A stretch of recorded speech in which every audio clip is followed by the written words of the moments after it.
ఈ కూటమి ప్రభుత్వం అధికారంలోకి వచ్చిన తర్వాత పూర్తిగా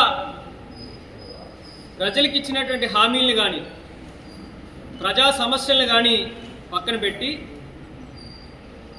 ఏ రోజైతే 2024 జూన్ 4వ తారీఖున ఎన్నికల ఫలితాలు వచ్చి కూటమి ప్రభుత్వం అధికారం సాధించింది అని చెప్పి నిర్ణయించిన తర్వాత ఆ నిమిషం నుంచే వైఎస్ఆర్ కాంగ్రెస్ పార్టీ కార్యకర్తల మీద నాయకుల మీద దౌర్జన్యాలు అక్రమ కేసులు బనాయించడాలు మనం చూస్తున్నాం. ఎప్పుడూ లేనటువంటి విధంగా సుమారుగా 200 మంది వైఎస్ఆర్ కాంగ్రెస్ పార్టీ నాయకుల్ని కార్యకర్తల్ని హతమార్చినటువంటి పరిస్థితులు మనం చూసాం. నడి రోడ్డు మీద కత్తులతో నరికేటువంటి సందర్భాలు కూడా మనం చూసాం. 650 నుంచి 700 మంది వైఎస్ఆర్ కాంగ్రెస్ పార్టీ నాయకులు కార్యకర్తల మీద భౌతికంగా దాడులు చేసి వాళ్ళని గాయాల పాలు చేసినటువంటి సందర్భాలు చూసాం. సుమారుగా 2500 పైచిలకు వైఎస్ఆర్ కాంగ్రెస్ పార్టీ నాయకుల కార్యకర్తల మీద అక్రమ కేసులు బనాయిస్తూ అన్యాయంగా వాళ్ళని అక్రమర్శలు చేస్తూ స్టేషన్లో హింసించి 6-5 జిల్లాలు తిప్పేటువంటి సందర్భాలు కూడా చూసాం. కేవలం సోషల్ మీడియాలో ఒక పోస్ట్ పెట్టిన దాని మీద 6 జిల్లాల్లో 7 జిల్లాలో కంప్లైంట్లు ఇప్పించి వాళ్ళ నెలల తరబడి బెయిల్ రాకుండా వాళ్ళని హింసించి వాళ్ళ స్టేషన్లో కొట్టేటువంటి పరిస్థితులు చూసాం. ఏ రోజు ఇటువంటి సందర్భాలు లేవు. ఈ ప్రభుత్వం వచ్చిన తర్వాత ఈ దౌర్జన్యాల్ని ఇవాళ ప్రజలు మర్చిపోయినా, అనుభవించినటువంటి కార్యకర్త మర్చిపోయినా వైఎస్ఆర్ కాంగ్రెస్ పార్టీ మాత్రం మర్చిపోయేటువంటి పరిస్థితి ఉంది. దానికోసమే ఒక డిజిటల్ బుక్ని ఇవాళ జగన్మోహన్ రెడ్డి గారు మొన్న 24వ తారీఖున లాంచ్ చేయడం జరిగింది. ఈ డిజిటల్ బుక్లో ఎవరైతే కార్యకర్త కానీ నాయకుడు కానీ వాళ్ళు అక్రమంగా వాళ్ళ అన్యాయానికి గురై ఉంటే ఆ అన్యాయాన్ని పూర్తి స్థాయిలో ఆ యాప్లోని వాళ్ళు పొందుపరిచేటువంటి అవకాశం ఉంటుంది. ఇది ఒకవేళ నష్టపోయినటువంటి విక్టిమ్ మర్చిపోయినప్పటికీ కూడా వైఎస్ఆర్ కాంగ్రెస్ పార్టీ మర్చిపోదు. రేపు మన ప్రభుత్వం అధికారంలోకి వచ్చిన తర్వాత అన్యాయానికి గురైనటువంటి ఆ కార్యకర్తకు న్యాయం చేయడమే కాకుండా ఎవరైతే అక్రమంగా వాళ్ళ మీద కేసులు బనాయించారో లేదంటే వాళ్ళకి అన్యాయం చేశారో అధికారులందరినీ కూడా మళ్ళీ చట్టం ముందు నిలబెట్టి చట్టపరంగా వాళ్ళ మీద చర్యలు తీసుకునేటువంటి కార్యక్రమం కూడా జరుగుతుంది.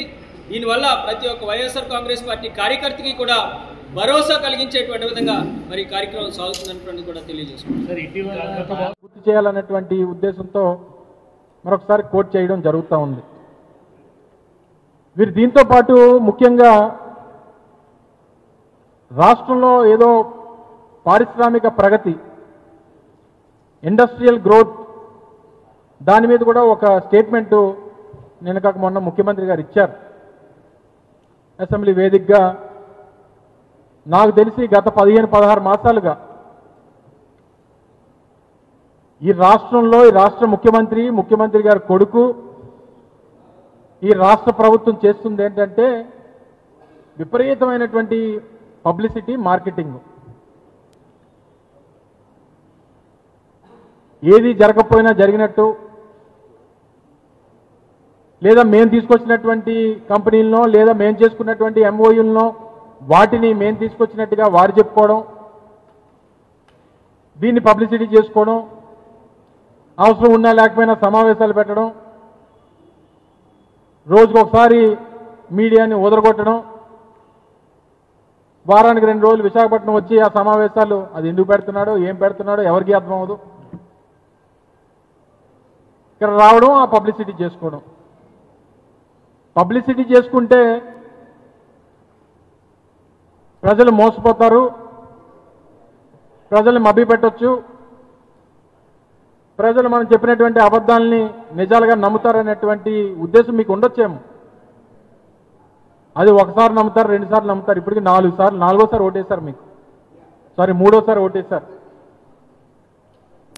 ఇప్పటికే 2 సార్లు మోసపోయారు, 3వసారి కూడా మొన్న మోసపోయారు. మళ్ళీ దానికి సమాధానం మళ్ళీ ప్రజలే మళ్ళీ రేపు ఎన్నికలు వచ్చినప్పుడు చెప్తారు.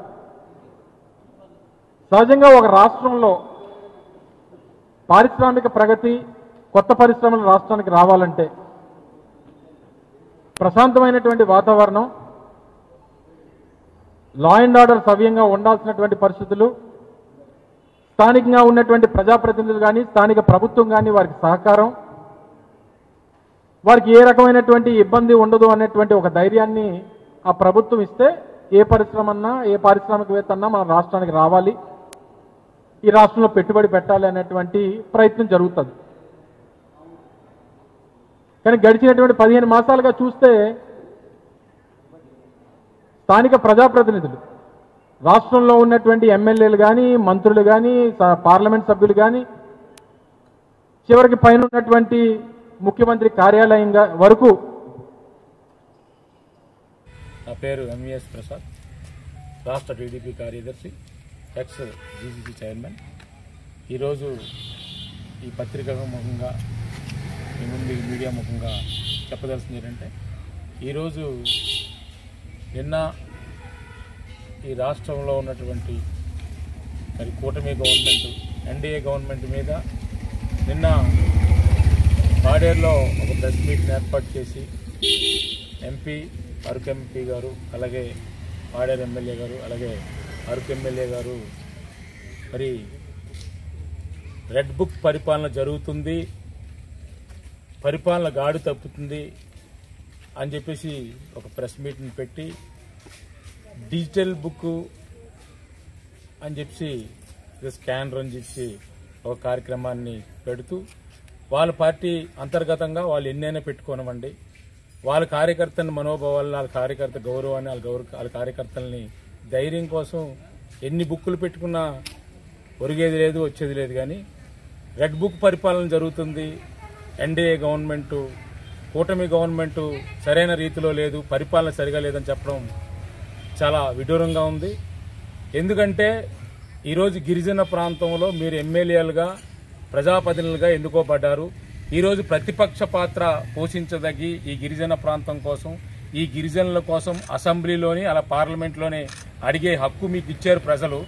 దాన్ని పక్కదోవ పట్టించి మీరు అసెంబ్లీలకి, పార్లమెంట్కి వెళ్లకుండా, ఈ గిరిజన ప్రాంతంలో ఉన్న సమస్యలపై గళమిప్పకుండా ఈరోజు మీరు ఇంటి దగ్గర కూర్చొని జగన్ మెప్పు కోసం మరి డిజిటల్ బుక్ని లాంఛనంగా లాంచ్ చేశాం అని చెప్పడం చాలా విడ్డూరంగా ఉంది.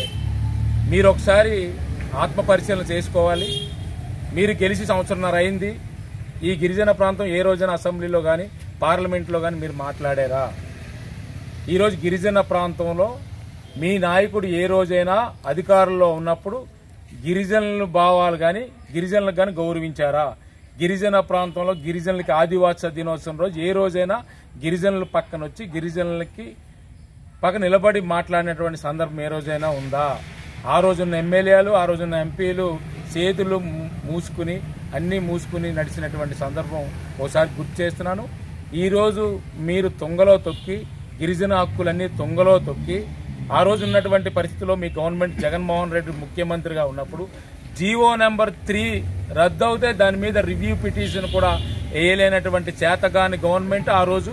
ఈరోజు మీరు చెప్తున్నారా? ఈ రోజు ఉన్నటువంటి గవర్నమెంట్లో గిరిజన ప్రాంతంలో అనేకమైన అభివృద్ధి కార్యక్రమాలు జరిపినప్పటికీ ఈరోజు మేము ఎన్నో కార్యక్రమాలు చేశాము. సంవత్సరంన్నర అయింది. సూపర్ 6 పథకాలు ప్రజల్లోకి తీసుకెళ్తున్నాము. ఇవన్నీ కూడా ప్రజలు చూస్తూనే ఉన్నారు. ఈ రైతులు కానివ్వండి, చదువుకున్న విద్యార్థులు కానివ్వండి, మహిళలు కానివ్వండి, ఇవన్నీ కానివ్వండి, ఈరోజు గిరిజన ప్రాంతంలో ఫంక్షన్లు కానివ్వండి, అలాగే కన్వర్టింగ్ రోడ్స్ కానివ్వండి, లేదా వాటర్ స్కీమ్స్ కానివ్వండి, ఇవన్నీ ఉన్నత స్థాయిలో ఈరోజు గవర్నమెంట్ సంవత్సరాలు అయినా సరే ఎన్నో కార్యక్రమాలు చేపడుతుంటే మీకు అర్థం కావట్లేదా?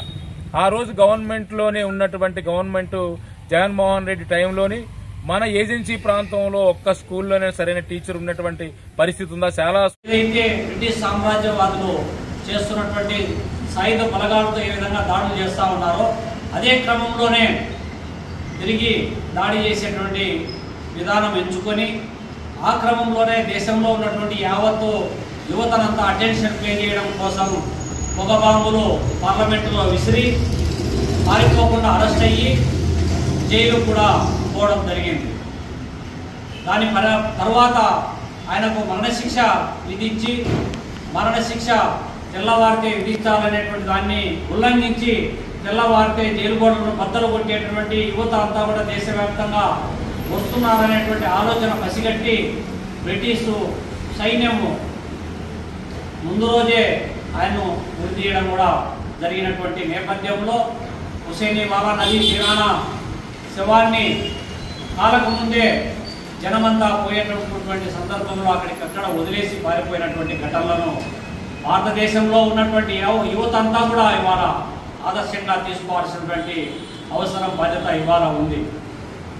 మరి భగత్ సింగ్ జైలు గోడల మధ్య ఉన్నటువంటి నేపథ్యంలో యూరోపియన్ దేశాల్లో వస్తున్నటువంటి రష్యా సోషలిస్టు విప్లవము ఒకవైపు, యూరోపియన్ కంట్రీస్లో వస్తున్నటువంటి ఉద్యమాలు, విముక్తి ఉద్యమాలు ఇంకోవైపు, ఇవన్నీ కూడా ప్రభావం ఉన్నటువంటి నేపథ్యంలో తను ఒక ఎథిస్ట్గాను, తను ఒక జాతీయవాదిగాను, తను ఒక సమైక్యవాదిగాను, తను సమగ్రాభివృద్ధిని కాంక్షించేటటువంటి, దోపిడీ లేని సమాజం కాంక్షించేటటువంటి వ్యక్తిగాను, పరిపూర్ణమైనటువంటి ఒక కమ్యూనిస్టు ఆలోచనలతో కలిగినటువంటి వ్యక్తిగా మారడానికి అనేక లిటరేచర్, తను రాసినటువంటి వీరునామా పుస్తకం మొదలుకొని, ఉత్తరాలు మొదలుకొని అన్నీ కూడా దర్పణం పడతా ఉన్నాయి.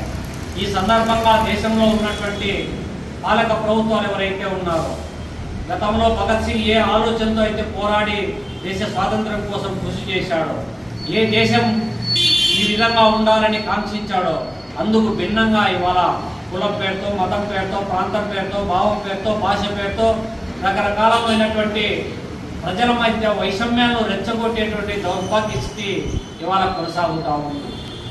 దేశానికి స్వాతంత్రం వచ్చి ఇన్ని సంవత్సరాలైనా కూడా ఇప్పటికీ ఆకలి, పేదరికం, దారిద్ర్యం, నిరుద్యోగం, నిరక్షరాస్యత తాండవిస్తున్నటువంటి నేపథ్యంలో పాలక ప్రభుత్వాలు మారినాయి తప్ప ఇప్పటికీ స్వాతంత్ర ఫలాలనేటువంటిది అందరికీ సమానమైనటువంటి అవకాశాలు, హక్కులు రానటువంటి దౌర్భాగ్య స్థితి నెలకొంటున్నటువంటి నేపథ్యంలో పక్కనే ఉన్నటువంటి నేపాల్ లాంటి దేశాలలో జంజెడ్ పేరుతో యువత అంతా కూడా ఇవాళ అక్కడ అవినీతికి ఆనవాళ్లుగా మారినటువంటి పాలక ప్రభుత్వం